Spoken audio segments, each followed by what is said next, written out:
Siasat suara dari angka statistik.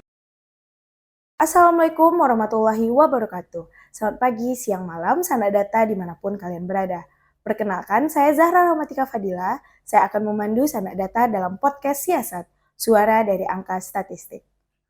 Siasat merupakan sebuah platform berbagi informasi terkait data-data yang dihasilkan oleh BPS, khususnya BPS Kabupaten Pesisir Selatan. Siasat diharapkan dapat membantu sanak data dalam memahami ataupun memaknai data-data yang dihasilkan oleh BPS. Untuk episode pertama ini, kita akan coba kupas terkait produk domestik regional bruto atau biasa disingkat dengan PDRB. Mungkin sanak data sudah pernah ya mendengar PDRB ini. Untuk lebih lengkapnya, kita akan diskusikan bersama Bang Doli. Halo Bang. Halo, Gimana nih Bang kabarnya sekarang Bang? alhamdulillah baik. Alhamdulillah. Ya, Nah, sekarang apa kesibukannya nih Bang? ya biasa aja, berusaha menyelesaikan tugas-tugas rutin ya, tepat waktu itu aja sih. Ya, itu penting sih ya. Iya, Nah, sekarang kita akan bahas PDRB nih. ya, Mungkin sana data masih ada yang belum paham apa itu PDRB. Mungkin Bang Doli bisa jelasin apa itu PDRB.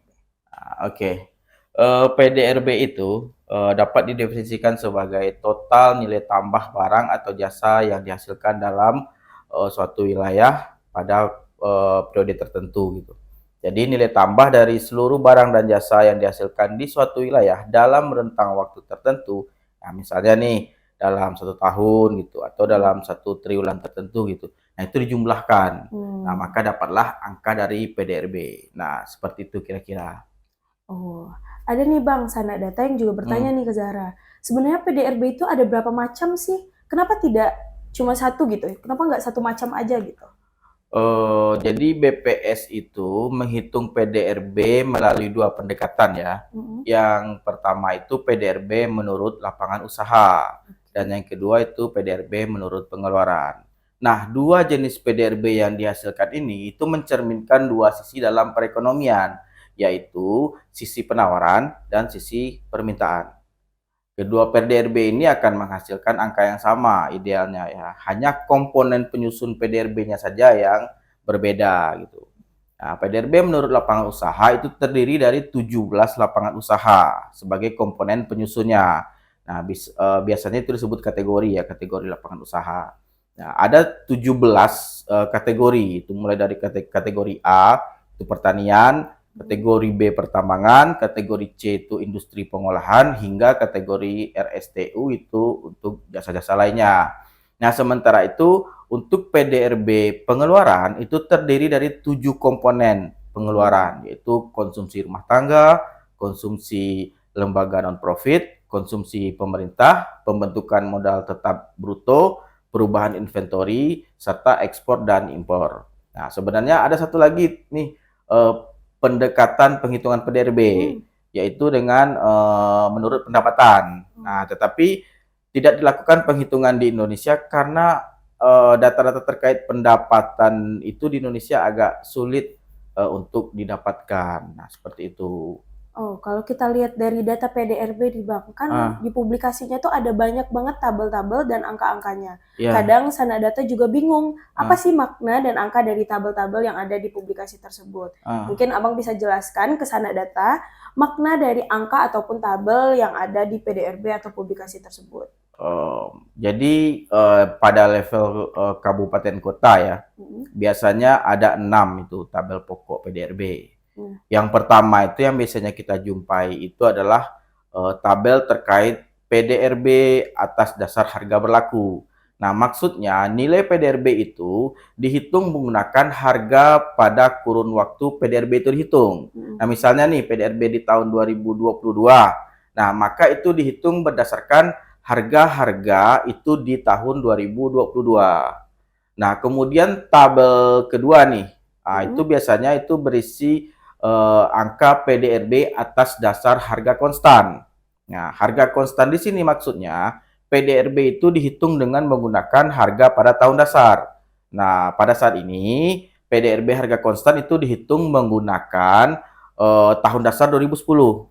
Nah, fungsinya menghitung PDRB atas dasar harga konstan ini untuk melihat perkembangan barang dan jasa yang dihasilkan. Nah, dari PDRB harga konstan ini dapat dihasilkan satu indikator lagi, yaitu pertumbuhan ekonomi. Kemudian ada tabel selanjutnya, yaitu distribusi PDRB. Nah, tabel ini menunjukkan berapa persen share dari masing-masing komponen dalam PDRB tersebut terhadap total PDRB. Nah, fungsinya itu untuk melihat komponen mana sih dalam PDRB itu yang mendominasi perekonomian. Nah, angka ini juga biasanya dianalisis untuk melihat komponen mana yang menjadi unggulan. Nah, angka-angka dalam tabel ini didapat dengan membagi nilai PDRB atas dasar harga berlaku biasanya di masing-masing komponen penyusun PDRB dengan total nilai PDRB kemudian dikalikan dengan 100%. Nah, tabel selanjutnya itu tabel keempat, yaitu tabel pertumbuhan PDRB. Nah, tabel ini menunjukkan perkembangan PDRB beserta komponen-komponennya. Pada tabel ini kita akan menemukan nilai pertumbuhan ekonomi. Nah, pertumbuhan ekonomi itu sebenarnya adalah pertumbuhan PDRB. Nah, angka-angka pada tabel ini itu dihitung dari nilai PDRB atas dasar harga konstan.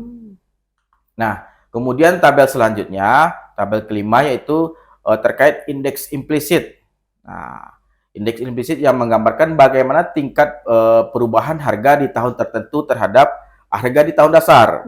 Nah, nilainya itu biasanya berkisar di antara 100 ya. Jadi kalau di tahun dasar itu nilainya 100 seperti itu. Nah, nilai yang lebih dari 100 itu mencerminkan terjadi peningkatan harga rata-rata di masing-masing komponen penyusun PDRB itu terhadap harga rata-rata komponen tersebut di tahun dasar. Nah, misalnya nih, nilai indeks implisit PDRB di tahun 2022 itu sebesar 163,02%.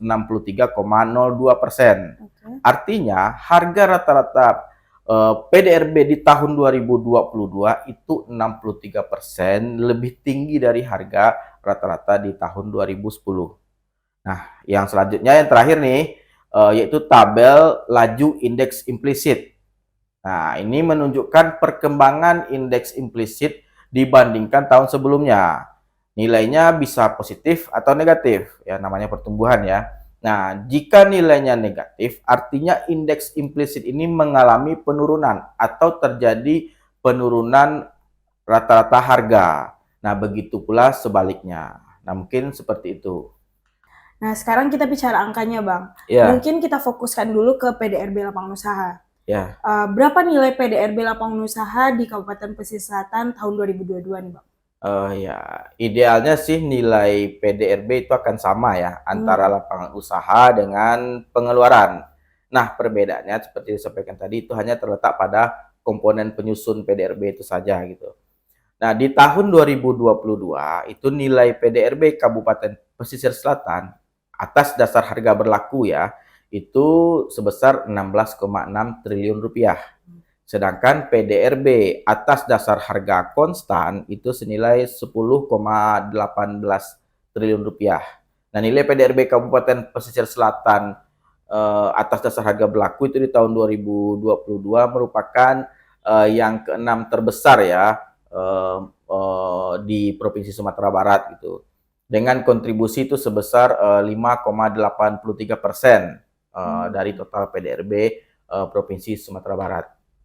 Nah, kalau berdasarkan komponen penyusun PDRB-nya nih, Bang, dari PDRB lapangan usaha, di Kabupaten Pesisir Selatan itu seperti apa, Bang? Kayak mana yang paling dominan gitu? Yang paling dominan, yang paling besar ya, ya perekonomian Kabupaten Pesisir Selatan ini didominasi oleh sektor pertanian ya, dengan nilai PDRB atas dasar harga berlaku itu 6,13 triliun rupiah di tahun 2022 atau 36,93% dari total PDRB Kabupaten Pesisir Selatan. Nah, angka ini jauh lebih besar ya dari sektor-sektor lain ya. Sektor di bawah itu yang kedua terbesar kontribusinya itu adalah sektor perdagangan. Ya, dia hanya 12,48% gitu. Dan sektor konstruksi itu dengan 11,66%. Nah, tapi jika dicermati nih, Bang, dari share sektor pertanian ini dari tahun ke tahun itu menurun nih, Bang. Nah, itu kenapa tuh, Bang? Agak sulit ya sebenarnya menjawabnya. mungkin perlu kajian yang lebih dalam dan komprehensif ya, kenapa bisa terjadi seperti itu gitu. Tapi saya akan coba jawab sepengetahuan saya saja ya. Siap. Nah, ada banyak faktor mungkin ya. Nah, bisa saja faktor itu berasal dari luar sektor pertanian ya, atau dari sektor lain gitu. Yang memang sektor lain itu sedang berkembang dengan pesat gitu. Dan bisa faktornya itu berasal dari dalam sektor pertanian itu sendiri. Artinya Ya. mungkin ada masalah di dalam sektor pertanian itu gitu. Nah, jika kita berbicara kontribusi sektor terhadap PDRB, itu berarti kita tidak hanya melihat perkembangan output-nya saja, tetapi juga perkembangan harga karena dalam menghitung PDRB, dalam menghitung kontribusi sektor terhadap PDRB itu kan kita menggunakan PDRB atas dasar harga berlaku gitu. Nah, dari sisi perkembangan harga, rata-rata pertumbuhan indeks implisit sektor pertanian ini dalam 5 tahun terakhir ya itu relatif kecil ya pertumbuhannya. Kalau saya tidak salah sekitar 2,14%. Nah, ini merupakan salah satu sektor dengan rata-rata pertumbuhan indeks implisit yang terendah gitu.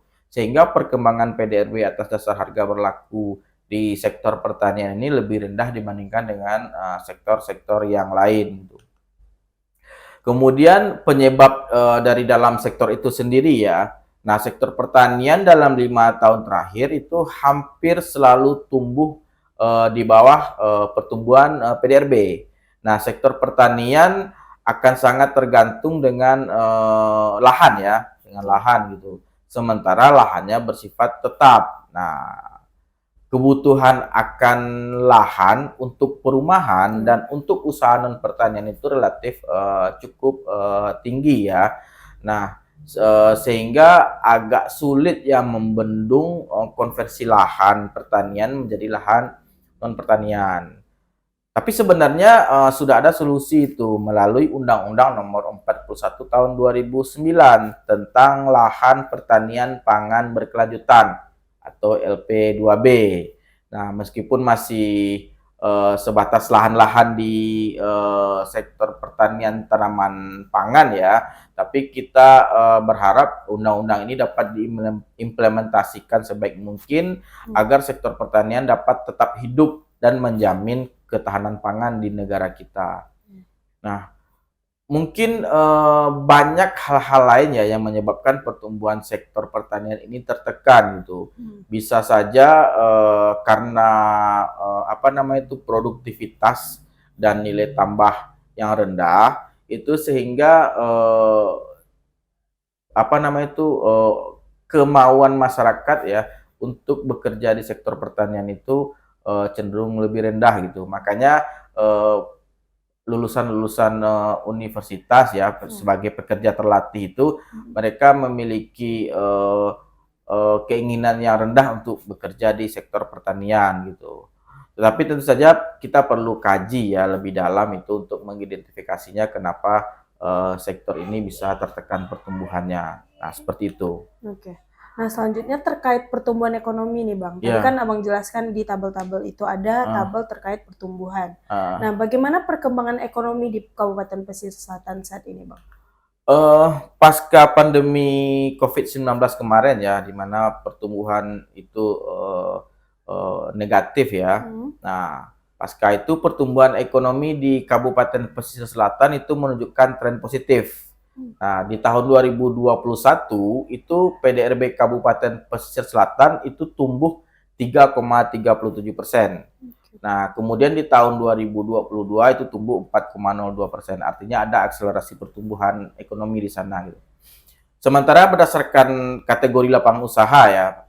Nah, ada 2 kategori di Kabupaten Pesisir Selatan di tahun 2022 yang tumbuh 2 digit.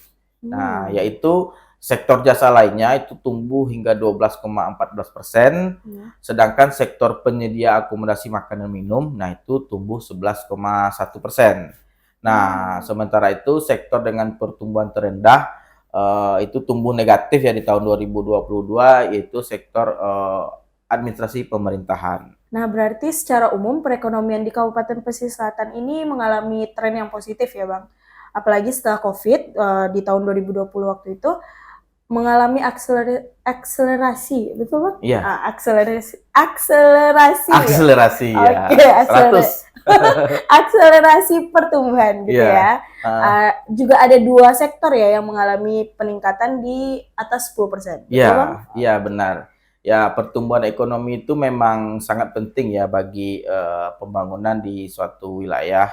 Tetapi diharapkan pertumbuhan ekonomi itu dapat terdistribusi secara merata ke seluruh lapisan masyarakat, sehingga pertumbuhan itu lebih inklusif. Nah, artinya pertumbuhan itu dapat mengurangi ketimpangan dan mengentaskan kemiskinan, seperti itu. Nah, apalagi tuh Bang pertumbuhan inklusif? Tadi ada pertumbuhan ekonomi, sekarang ada pertumbuhan inklusif. Ya, seperti yang disampaikan tadi, pertumbuhan inklusif itu adalah pertumbuhan ekonomi yang memberikan dampak pada pengurangan kemiskinan dan ketimpangan.